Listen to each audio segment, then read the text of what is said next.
There's a 1 in billions chance that this is base reality.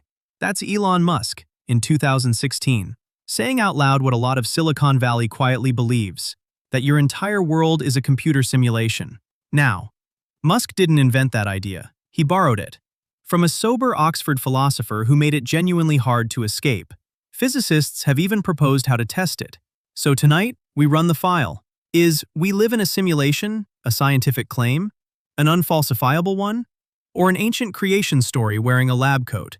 Let's weigh it honestly. Here's the claim, stated fairly. Our universe is, or may well be, an artificial simulation, run by some intelligence outside it. We'll take it at full strength, because at full strength, it's far more interesting than the movie version.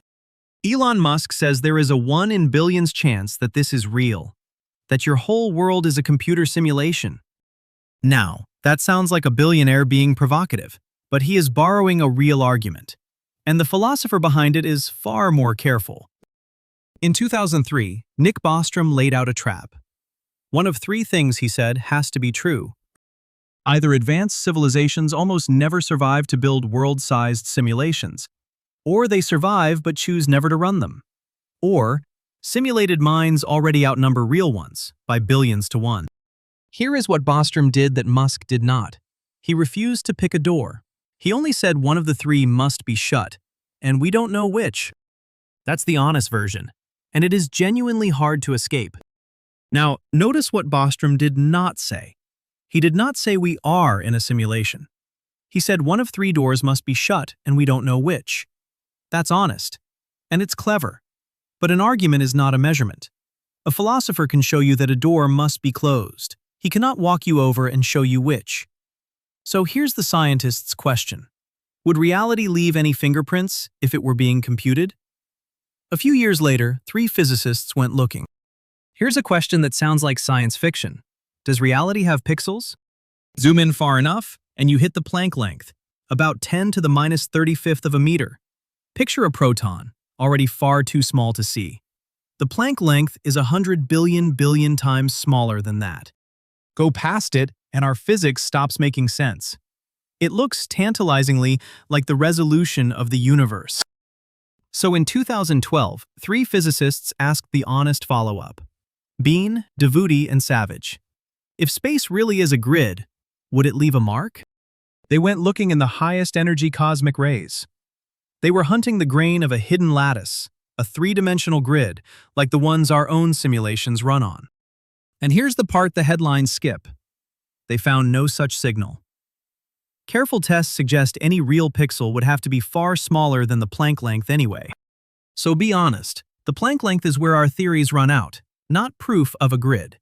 A tempting picture is not a measurement. So sit with the real state of play. Where we are is this. There is no measurement that shows we are simulated. The bean test was a good idea that came back empty. And it only checks a simulation built like ours, a cubic grid. Change the design and the fingerprint disappears. Now, you'll have seen headlines claiming a physicist proved the simulation with a new law of physics. Honesty means I have to name it and set it aside. That's Melvin Vopson's second law of infodynamics. It is not accepted physics. The physicist Sabine Hossenfelder is no friend of hand-waving. She argues it misuses entropy, the physicist's measure of disorder, of how many ways a thing can be arranged. In her words, it makes no sense. We don't get to borrow a fringe claim just because its conclusion is convenient. So, empirically, the file is thin, which means the argument's real weight is somewhere else. Say it's true. Say we are in a simulation. Congratulations, you did not solve the mystery. You moved it up 1 floor. Because a simulation needs a computer, and a computer needs a world to sit in, a base reality with its own physics, its own beginning. So who made that one? Another simulation? Fine. Then who made that one? Look, you can stack the screens as high as you like, but somewhere at the bottom, there has to be a reality that just exists, one that is not running on anything else. The simulation story smuggles in a maker. It just refuses to let him be the last one. Here's where clear thinking earns its keep, because 4 different ideas get blended into one word, simulation, and they are not the same. 1. The simulation hypothesis, Bostrom's. We're artifacts running on someone's computer. 2. Mathematical reality. Max Tegmark's from last week. Reality doesn't run on math, it is math. No computer, no programmer. The structure just exists. 3. Digital physics. The older idea from Sousa and from Wheeler's phrase, it from bit, that reality is fundamentally information, with or without anyone running it. And 4. Actual evidence, a measurement that tells these apart. And that, we just saw, we do not have. So where we are is this. 3 different ideas, 1 word, and no test that separates them. Why does that matter? Because the scary version, some being computes us, sounds like a scientific claim. But it behaves like a story about what is ultimately real. You can't run it, you can only weigh it. And once you see its shape, you notice something uncomfortable. The simulation hypothesis might be the closest thing Silicon Valley has to a religion. And that's not an insult. Look at its shape. A vast intelligence, outside our world. A reality it designed and sustains. A mind that comes before matter. Even a kind of salvation. Wake up, take the red pill, see the code. The philosopher David Chalmers says it plainly. A being who simulates a universe is, functionally, a god. So here's the honest thing. When brilliant secular people follow the logic, they keep rederiving the architecture of Genesis. A maker, a made world, a purpose behind the pixels. The real debate was never if there's a mind behind reality. It's what kind of mind.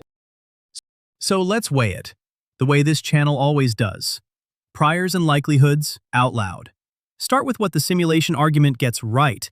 It makes 2 claims sound reasonable to people who'd reject them in a sanctuary.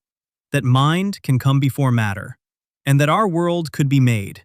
Dependent, not self-existent. Those are the theist's instincts, reached from the other direction. On that much, the simulation actually raises the odds of a mind-first reality. Now the cost.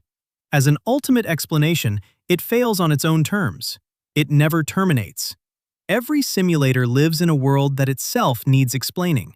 You cannot ground reality in something that is itself ungrounded. So take this next part slowly with me. It's the hardest idea in the file, and it turns on 2 words. The first word is contingent. Something is contingent if it did not have to exist. You are contingent. So is your laptop. So, we think, is this universe. The second word is necessary. Something is necessary if it could not have failed to exist. It doesn't run on anything. It doesn't borrow its existence. It just is. Now, compare the 2 stories. The simulation gives us a maker who is contingent, one more being inside some larger physics, someone who could always be asked, but what made you? The Christian account gives us a maker who is necessary. Self-existent reason. Not a being inside the building, the floor the regress was reaching for. Both say our world is downstream of a mind. Only one stops the endless stairway. So here's where the weight falls. The evidence that makes the simulation tempting is a made, readable, mind-shaped cosmos. That evidence is less surprising under a necessary creator than under an endless tower of programmers. It raises the odds of a mind. It does not, by itself, prove which one. And we say so plainly. So far, the simulation walks us to a made, mind-first world, and then runs out of floor. A necessary maker is what stops the fall. But there's a difference between these 2 makers that no probability captures. And here's the strange part. We already tell this story ourselves. The maker who comes inside his own world, we write it constantly, which is worth sitting with, given what we just said about rederiving Genesis. But watch how we always write it. He comes in wearing something. He can leave when he likes. The oldest story claims the version we never quite dared to write. Notice how often our simulation stories reach for the same idea. The maker comes inside. We have told that one 100 ways. But look at what we always give him. An avatar, a visit, a way back out. A programmer can drive a character. He never has to become one. Nothing in there can cost him anything. The oldest story claims the thing we never quite dared to write. It says the mind behind reality did not send an avatar. He stepped inside the render, and he stayed. The word became flesh. The logos, The reason the universe is even readable took on a body, a name, a death.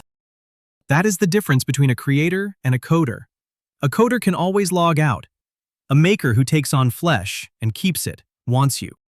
This isn't a physics proof. It's a claim about who stands behind it all and where he chose to stand. So, are we living in a simulation?